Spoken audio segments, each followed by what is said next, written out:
Friends, నీతులు చెప్పే అనేక మంది నాయకుల భాగోతాలు బయటకు వచ్చిన తర్వాత వారి నైజం ఏంటో బయటపడిపోతుంటుంది. బహిరంగ సభల్లో, బహిరంగ వేదికలపైన మహిళల పట్ల తమకున్న కన్సర్న్ ఏంటి, తమకున్నటువంటి అతి గొప్ప ఆదరాభిమానాలేంటి మాటల్లో ప్రదర్శిస్తారు. కానీ చేతల విషయానికి వచ్చేటప్పుడు వాళ్ళు ఏ రకంగా ప్రవర్తిస్తారు, ఎంతమందితో అనైతిక రాజకీయాలు, కార్యక్రమాలు జరుపుతున్నారు, ఒకవేళ అవి బయటకు వస్తే వాళ్ళ ప్రవర్తన ఏంటి, వాళ్ళ నైజం ఏంటి, ఇలాంటి విషయాలు తరచూ జరుగుతూనే ఉన్నా కూడా, బయటకు వస్తూనే ఉన్నా కూడా ప్రజలు మోసపోతున్నారు. వాళ్ళ మాటలు నమ్మి, లేదా వాళ్ళు చెప్పే నీతి వాక్యాలు నమ్మి ప్రజలు తరచూ మోసపోతున్నారు. అంటే మోసగించేలా వాళ్ళు మాట్లాడగలుగుతున్నారు. ముఖ్యంగా మహిళల విషయంలో ఎంత నీచానికైనా ఒడిగట్టడమే కాకుండా వారిని ఎంత నీచంగా అయినా మాట్లాడటానికి తెగబడే నాయకుల విషయం తరచూ బయటపడుతూనే ఉంది. తాజాగా ప్రభుత్వ భాగస్వామిగా ఉన్న ఒక పార్టీకి చెందిన నాయకుడి భాగవతం బయటకు వచ్చింది. ఆంధ్రప్రదేశ్ ప్రభుత్వంలో కూటమి భాగస్వామిగా ఉన్నటువంటి ఒక పార్టీ నాయకుడు, తిరుపతికి చెందినటువంటి నాయకుడు ఒక మహిళ పట్ల ఏ రకంగా మాట్లాడారు, ఎంత అనుచిత వైఖరితో తన బూతు పురాణాన్ని వినిపించారు. వారిద్దరి మధ్య ఉన్న సంబంధాన్ని కూడా ఆయన తన మాటల్లో నిర్ధారించారు. ఆయన మాట్లాడిన మాటల్ని ఒక్కసారి పరిశీలించినప్పుడు ఆయన ఎంతగా తెగించి మాట్లాడుతున్నారు. ఇదంతా కేవలం అధికార మదమేనా, లేదా అధికారంలో ఉన్న తమ నాయకుడి వెన్నుదన్నుతో ఇలాంటి అనైతికానికి తెగబడుతున్నారా? ఇది ప్రజలకు తెలియాల్సినటువంటి అవసరం ఉంది. ప్రజలు తెలుసుకోవాల్సినటువంటి అవసరం కూడా ఉంది. ఎందుకనంటే వీళ్ళే రేపొద్దున నాయకులుగా మన ముందుకు వస్తారు, ఓట్లు అడుగుతారు, ఓట్లు వేయించుకొని నీతి కబుర్లు చెబుతూ నేతలుగా చలామణి అవుతారు. కాబట్టి ఖచ్చితంగా ఇలాంటి వారి విషయంలో ఏం జరుగుతోంది, ఎందుకని ఇంతగా తెగబడి వీరు మాట్లాడగలుగుతున్నారు? ముఖ్యంగా మహిళల విషయంలో, మహిళా రాజకీయ నాయకుల విషయంలో హద్దు అదుపు లేకుండా నోటికొచ్చినట్టు మాట్లాడే కుసంస్కారులైనటువంటి కొంతమంది వ్యక్తులు కానీ, శక్తులు కానీ, నేతలు కానీ వీరిని అదుపు చేసే యంత్రాంగం ఎక్కడ లేకుండా పోయింది. హద్దు మీరి మాట్లాడుతున్నా అదుపు చేసే యంత్రాంగం ఎక్కడ లేకుండా పోయింది. తద్వారా అలాంటి వారంతా కూడా తాము ఏం చేసినా చెల్లిపోతుందన్న ఒక ధైర్యం, ఒక పొగరబోత్తనం, ఒక దురాగతం చెయ్యాలన్న ఉద్దేశం, ఇవన్నీ కనబడుతున్నాయి వారిలో. ఇవాళ ఒక మహిళ కూటమి పార్టీలో ఉన్నటువంటి తిరుపతి ప్రాంతానికి చెందిన ఒక నాయకుడికి సంబంధించి ఒక ఫోన్ కాల్ బయటికి వచ్చింది. ఆ ఫోన్ కాల్ సంబంధించి చాలా విషయాలు అందులో బయటపడ్డాయి.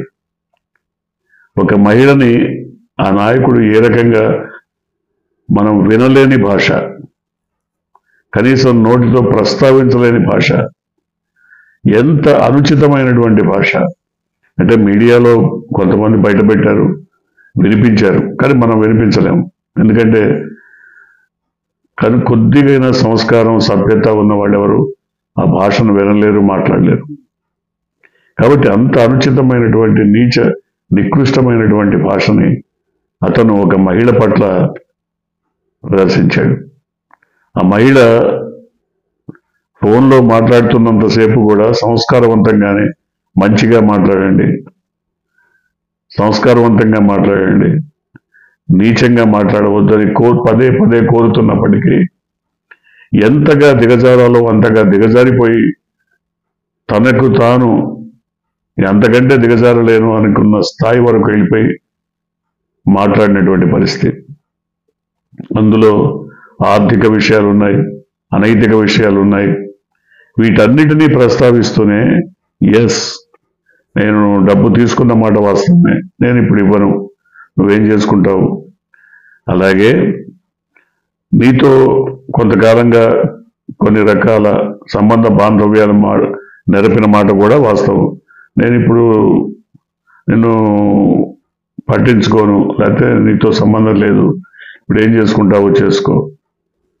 ఇంతేకాదు చివరికి తట్టుకోలేనంత ఆవేశం వచ్చిన తర్వాత ఆ నాయకుడు, అతని నాయకుడు అంటాం అంత సమంజసం కాదు, ఒక వీధి రవిడి, బజారు గుండా, లేదా భాష విన్న తర్వాత అట్లాగే అనిపిస్తాం.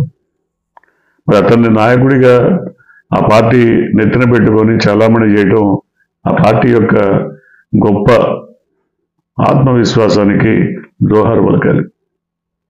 అతను అంతిమంగా ఏం మాట్లాడతాడు, నేను చంపేస్తాను, ఒకరిని కాదు నలుగురిని చంపుతాను, నన్ను ఎవడు ఏమీ చేయలేడు, 2-3 నెలలు జైల్లో ఉండి బయటకు వస్తాను అంటే ప్రభుత్వంలో ఉన్నామన్నటువంటి ఒక భరోసా, ప్రభుత్వంలో ఉన్నవాళ్ళు ఏం చేసినా ఏమీ కాదన్న వాళ్ళ ఆత్మవిశ్వాసం, లేదా తమ నాయకుడు తమ ఏం చేసి వచ్చినా, హత్యలు చేసినా, రేపులు చేసినా, దౌర్జన్యాలు చేసినా, దాడులు చేసినా తమని కాపాడుతాడన్నటువంటి ఒక గొప్ప నమ్మకం.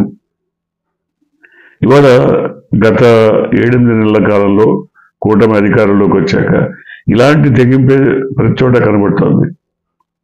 హత్యలు జరుగుతున్నాయి, పసిపిల్లల్ని అమానుషంగా రేప్ చేసి హత్య చేసినటువంటి ఉదంతాలు కనబడుతున్నాయి.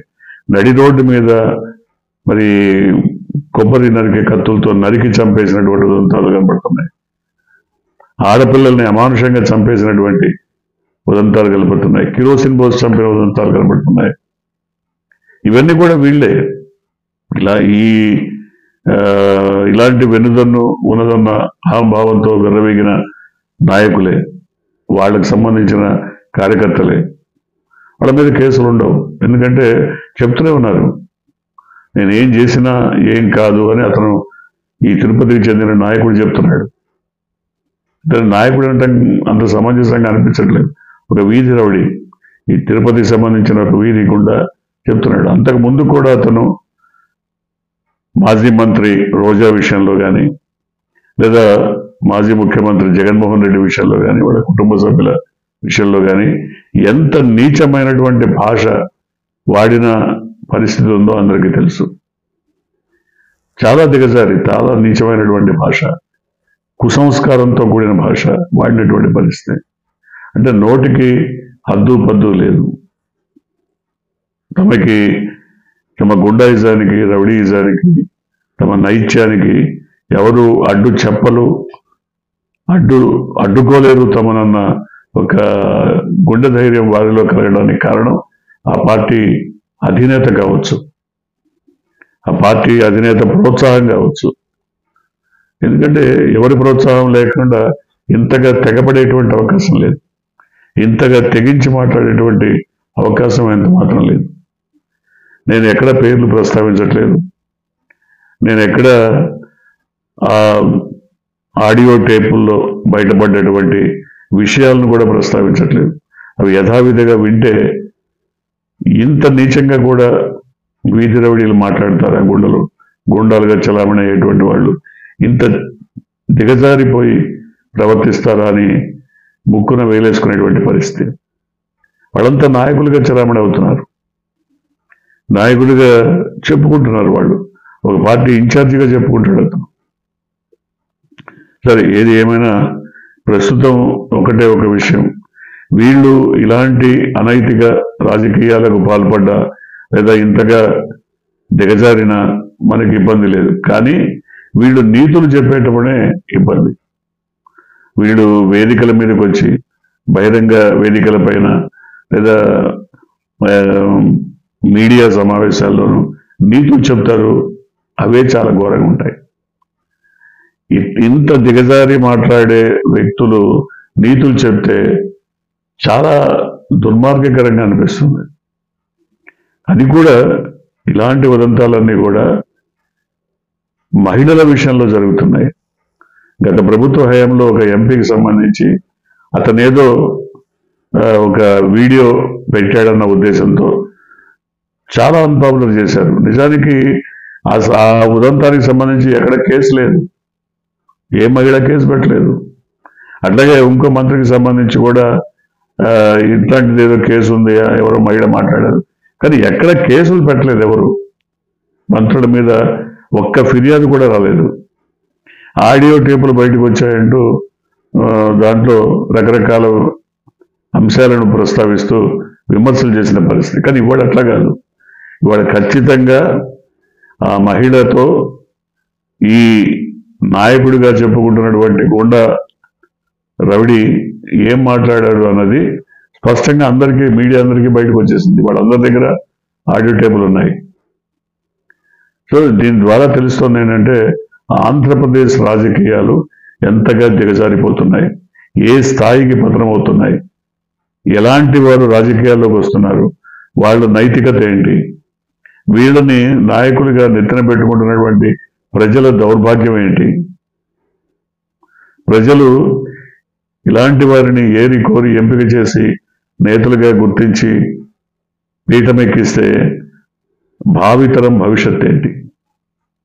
ఇది చాలా తీవ్రమైనటువంటి విషయం. కాబట్టి ఇట్లాంటి గూండాయిజం, రౌడీయిజాన్ని నమ్ముకున్నటువంటి వ్యక్తులను, శక్తులను, వ్యవస్థలను ప్రజలు తిరస్కరించకపోతే భావి తరం పూర్తిగా నాశనం అయిపోతుంది, రాష్ట్రం అంధకారం అయిపోతుంది.